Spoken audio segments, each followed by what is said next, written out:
Lauren POV. Araw-araw hindi na bago kay Lauren ang masigawan, at masaktan sa mga ginagawa ng madrasta at anak nito. Isang malakas na sampal ang tumama sa pisngi niya, na muntik na niyang ikatamba, kung hindi lang siya nakakapit sa hamba ng hagdanan. Di ba sinabi ko sa'yo na plansyahin mo ang lahat ng damit ko, bakit hindi mo sinunod? Nang gagalaiti sa galit na sabi ng madrasta niya sa kanya. Nakalimutan ko po madam. Pasensya na hindi ko na po uulitin, hingi niyang pasensya dito, ngunit di siya pinakinggan sinampal siya ulit nito. Nakalimutan o sinadya mo ha? Sa susunod na uulitin mo pa hindi lang sampal ang matikman mo sakin, duro na nito sa kanya sabay talikod palabas ng bahay nila. Manhid na siya sa mga pananakit sa kanya sa araw-araw na sampal at sa bunot, hindi na niya maramdaman ang sakit nito. Hindi niya ginawa ito dahil ilang araw na siyang nahihilo at nagsusuka sa umaga, nang hihina ang katawan niya at tinatamad siyang magkikilos. Kaya hindi niya ito ginawa, napaupo na lamang siya sa hagdanan nang makaramdam naman ulit ng pagkahilo, tama naman naabutan siya ng yaya niya. Naku na bata ka, ano nangyari sa'yo, bakit nakasalampak ka dyan sa hagdanan? Tanong nito na sobrang pag-alala. Iyak lamang siya ng iyak, kaya nag-alala ito masyado nang mahalatang namumula ang pisngi niya. Sinaktan ka naman ng madrasta mo. Kailan ka ba lalaban na bata ka? Kung may magagawa lang ako para tulungan ka, gagawin ko, ani pa ng yaya niya, naniyakap na lamang siya. Tayo ka na dyan at kumain na, kanina pa kita hinahanap, alam kong gutom ka na, kaya halika na, hinela na siya nito papunta sa kusina. Wag na po kayo mag-alalaya, kaya ko pa pag hindi ko na kaya. Sasabihin ko po sa inyo, sabi niya dito na hindi na tiningnan pa. Napapansin ko lang madalas ang pagkahilo mo at pagsusuka sa umaga, anak, buntis ka ba? Biglang tanong ng yaya niya. Nabigla siya sa tanong nito. Hindi niya inaasahan na tanungin siya ng ganito. Naalala din niya na simula nang may nangyari sa kanila ng lalaking iyon, ay hindi pa siya dinadatnan ng menstruation niya. Kaya hindi pa siya sigurado kung buntis nga siya o hindi. Hindi din lingid sa yaya niya ang nangyari sa kanya. Hindi na siya naglihim dito kaya alam niyang maintindihan siya nito.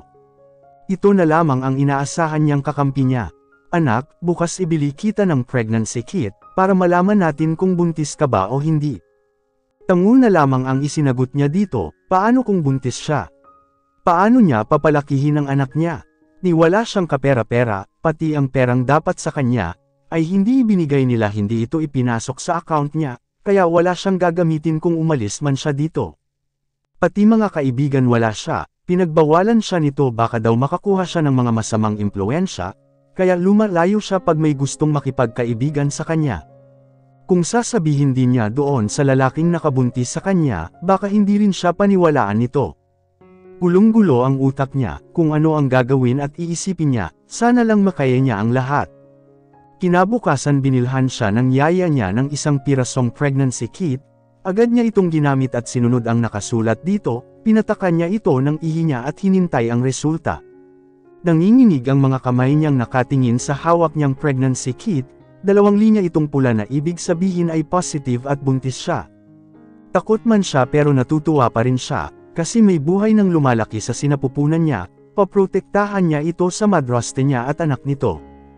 Ito na lamang ang magiging kakampi niya, at kasama sa buhay bukod sa yaya niya. Anak, ano ng resulta? Tanong ng yaya niya na mukhang excited ito. Yeah, positive po, at pinakita niya dito ang kit na ginamit niya. Anak, natutuwa ako sa iyo, mula ngayon alagaan mo ang sarili mo, at huwag magpabiye sa pagkain, dahil hindi lang ikaw, dalawa na kayo ng anak mo, naluluha pang sabi ng yaya niya. Huwag po kayo mag-alalaya, aalagaan ko po ito ng mabuti, kung buhay lang si daddy alam kong matutuwa yun. Mag-ingat ka lagi, huwag mong pagulin ang sarili mo, pag wala ang mga bruha magpahinga ka, hayaan mong kami na ang gumawa noon, ani pa nito.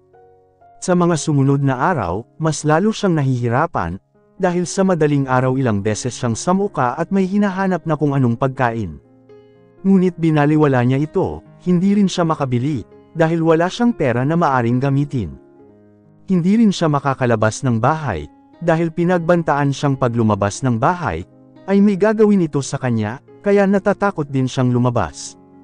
Pasalamat na lang siya at hindi siya pinababayaan ng yaya niya, at ang ibang mga kasambahay, kahit papano tinutulungan pa rin siya ng mga ito.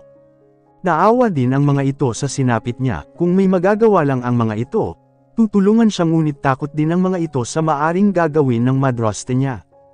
Senyorita, andyan na yung bruha hinahanap ka, dali puntahan muna, baka masaktan ka naman, hinihingal pang sabi ng kasamahan niyang kasambahay na si Krista.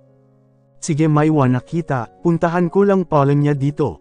Mabilis niyang hinanap ito, at natagpuan niya itong may kausap sa labas ng veranda nila.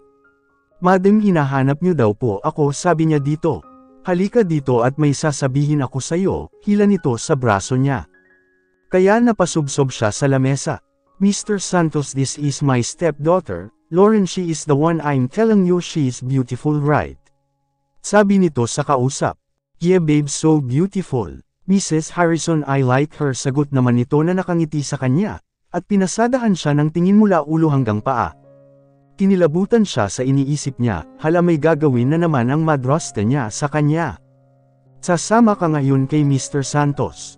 Just for a night para may salbo mo ang kumpanya ng daddy mo sa pagkalugi.na walang paligoy-ligoy na sabi sa kanya ng madraste niya. Tumulo na ang luha niya sa narinig, pinasasama siya dito sa manyak na ito, para may salbo ang kumpanya, ngayon sabihin niya kay daddy ito dahil nalulugi na ito at siya ang gagawin na pansalba. Hindi po ako sasama sa kanya, mabuti pang malugi ang kumpanya ni daddy, kesa babuyin mo ako, sigaw niya dito. Sinisigawan mo ako, may lakas ka na ng loob ngayon, na bigla naman siyang sinampal nito. Ayoko kahit anong gawin mo. Hindi ako sasama sa kanya. Tumakbo siya palabas ng bahay, bahala na kung saan siya mapadpad, basta ayaw niyang babuyin siya ng mga ito. Pumalik ka ditong babae ka, humanda ka lang pag naabutan kita. Hiyaw nito sa kanya. Pero diretso lang siya, wala na siyang pakialam kung malugi man ang kumpanyang pinaghirapan ng daddy niya. Pinilisan pa niya ang pagtakbo. Baka maabutan siya ng kanyang madraste niya. Puno na ng luha ang mga mata niya, kaya hindi na niya napansin ang isang sasakyan na paparating, kaya nabigla siya pabalik pero nahagip pa rin siya nito kaya natamba siya. Takot agad ang rumihistro sa kanya nang makita niya sa mga hita niyang dumadaloy ang dugo doon. Agad namang bumaba ang nakasakay sa sasakyan, na nakahagip sa kanya. Tulong please. Tulungan mo ako, ang baby ko baka mawala. Pag makaawa niya dito nang biglang dumilim ang paningin niya, at nawalan siya ng malay. Samuel POV. What do you want again? Ang aga-aga pero pinapainit ng babaeng ka ang ulo niya. You, I need you. After what happened in the parking area I can't forget you anymore. At bigla na lang umupo sa kandungan niya at pinaghahalikan siya. Bigla din uminit ang pakiramdam niya, ito din ang pinakahuling ginamit niya simula nang may nangyari sa kanila sa parking area, ay hindi na siya gumagamit ng babae, sinubukan niya pero mukha ng babaeng yun ang nakikita niya. Sinibasib na rin niya ito ng halik, total ito naman ang may gusto, kaya pagbigyan na niya, alam niyang may motibo ito sa kanya. Napaimbestigahan na niya ito sa ilang beses na pabalik-balik nito sa kumpanya niya, ngunit hindi niya ito hinarap, ngayon na lamang, at nasalisihan ang mga security guard. At bigla niya itong pinasok. Ayaw niyang dahan-dahanin ito para sa ano, total ito ang gusto kaya pagbigyan na niya. Pinilisan pa niya ang ginagawa dito hanggang matapos na siya, kaya bigla na niyang hiniwalayan ito at inilabas sa likuran niya. Nagmumura ito sa kanya, alam niyang hindi ito nakontento, dahil inunahan na niya wala siyang pakialam. Get out at my office now if you don't want my security will drag you, turo niya sa pinto. You're a ruthless. Pagkatapos mong makaraos, ito lang igaganti mo sakin, namumula na sa galit ang mukha nito. For the last time you get out or not then I will call my security now, pagbabanta na niya dito. Pagbabayaran mo ito, pagdadabog na nito habang papalabas ng pintuan, at ibinagsak ng malakas pa Sora.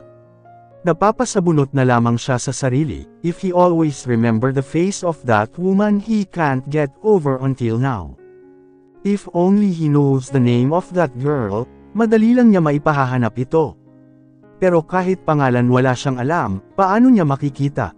He's really frustrated thinking of her, ilang buwan na ba? At hanggang ngayon umaasa pa rin siyang makasalubong o makita man lamang niya ito. Nagulat pa siya nang tumunog ang telepono niya. Kapatid niya ang tumatawag. Nakabalik na pala ito galing ng New York, kung saan binisita nito ang kanilang mga magulang na 1 taon nang namalagi roon, dahil nagpapagaling ang kanilang ina sa sakit nito. Hello little sis, nakabalik ka na pala dito, pero hindi ka man lang nagpasabi. Bungad niya agad dito. Kuya, I know you're busy kaya hindi na kita inabala pa. You know baby na pagdating sa'yo, kahit gaano pa ako kabisi iiwanan ko ito para sa'yo. I know kaya anyway hindi pa ako makakauwi mamaya. May inasikaso lang ako, maybe tomorrow night I see you. Okay baby, just take care. Bye kuya, at ibinaba na niya ang telepono nang maputol na ang tawag ng kapatid. Dali-dali naman siyang lumabas ng opisina niya, nang maalala niyang may lunch meeting pala siya ng alas 11 ng umaga. Wala ang secretary niya, dahil inutusan niya itong ihatid ang mga dokumento para sa expansion ng negosyo nila sa Singapore, at si Arnold ang may hawak nito. Lauren POV. Naalimpungatan naman si Lauren ng magising, puro puti kaagad ang nakikita niya at amoy ng gamot ang naamoy niya. Kaya alam niya agad kung saan siya ngayon. Kinapa na rin niya ang kanyang tiyan, pero laking ginhawa niya ng makapa na may umbok pa ito. Parang babaliktad na naman ang sikmura niya sa amoy ng gamot, kaya kaagad siyang bumangon at tumakbo sa banyo para magsuka. Pagbalik niya nakita niya ang babaeng nakatayo sa may pintuan. Hindi niya ito kilala, pero natandaan niya ito ang babae na nakabangga sa kanya. Hi, pasensya ka na, muntik na kita masagasaan kanina. Ano ba ang nangyari sa'yo, at bigla ka nalang tumawid, malumanay nitong sabi sa kanya. May humahabol sakin, kaya tumatakbo ako, hindi ko na napansin na may padating na sasakyan, sagot niya dito. Tinitigan siya nito na parang kinilatis, kung nagsasabi ba siya ng totoo o hindi. You know you look familiar to me, parang nakita hindi ko lang matindaan kung saan, pero kung sabagay marami naman na hindi magkadugo ang magkamukha, ani nito na tila nag-iisip. Baka may kamukha ako, at yun ang nakita mo, ayon niya dito. Yeah maybe, sagot lang nito. Anyway I'm Alex Andrea but you can call me Lexi for short. Ikaw what's your name? I'm Lauren Harrison. Pagpapakilala niya dito. Magpahinga ka na muna, sabi ng doktor, bukas ka pa makakalabas dito, buti na lang makapit ang mga babies mo. And you're 5 weeks pregnant. Nagulat siya sa sinabi nito, ano daw mga babies? Di pa nag-sink in sa utak niya ang mga sinabi nito, nang magsalita ulit ito. Kambal ang baby mo, kaya dapat mag-ingat ka na, kasi dalawa yung sa loob ng tiyan mo. Ulit nito. Naluluha na siya, hindi siya makapaniwala na 2 baby ang nasa tiyan niya, kaya nahaplos niya ito. Nasaan pala ang asawa mo? Bakit kanya pinabayaan? O sisa na nito. I don't have a husband, just these babies inside me, at ulila na rin ako, kamamatay lang ng daddy ko, kwento niya dito. Magaan ang loob niya, wala siyang kahit anong hinala na nararamdaman dito. Ganun ba? I'm sorry, hingi nitong paumanhin. It's okay, tanggap ko na nawala na si daddy, pati ang mga ari-arian namin, kinamkam na ng madrasta ko at stepsister ko. Kaya tumakbo ako palabas ng bahay, kasi balak nila akong ibenta sa kasosyo nila, para hindi malugi ang kumpanya ng daddy ko, buti na lang at hindi nila ako naabutan. Gusto ko na rin umalis doon, pero wala akong pera at mapupuntahan, hindi ko na kaya ang pananakit nila sakin araw-araw, inisip ko na lang ang anak ko, tulo ng tulo ang luha niya, habang nagkukwento dito. Nilapitan siya nito at niyakap. Tama na ang iyak mo, tahan ka na, makakasama yan sa mga babies mo, sige kapag lagi ka na lang umiiyak paglabas ng mga anak mo. Iyakin din, pagpapatahan nito sa kanya. Ayoko nang bumalik doon, baka ano pa mangyari sa amin ng mga anak ko. Hagulgol na niya dito. Tahan na, tutulungan kita, doon ka muna sa bahay namin. Total mga katulong lang nakatira doon. Ang kuya ko hindi din naman umuwi doon dahil may sariling kondo iyon. Wala din ang parents ko, nasa New York sila. Nagpapagaling si mommy, kaya doon ka muna tumira. Salamat, napakabait mo, kahit hindi mo pa ako kilala ng lubusan, hindi naman niya mapigilan ang umiyak ulit. Tama na ha, magpahinga ka na. Lalabas lang ako at bibili ng pagkain mo. Tumungo lang siya dito, at nahiga na siya sa higaan para makatulog. Kanina pa siya inaantok kaya pagkahiga hinela na rin siya ng antok niya at nakatulog.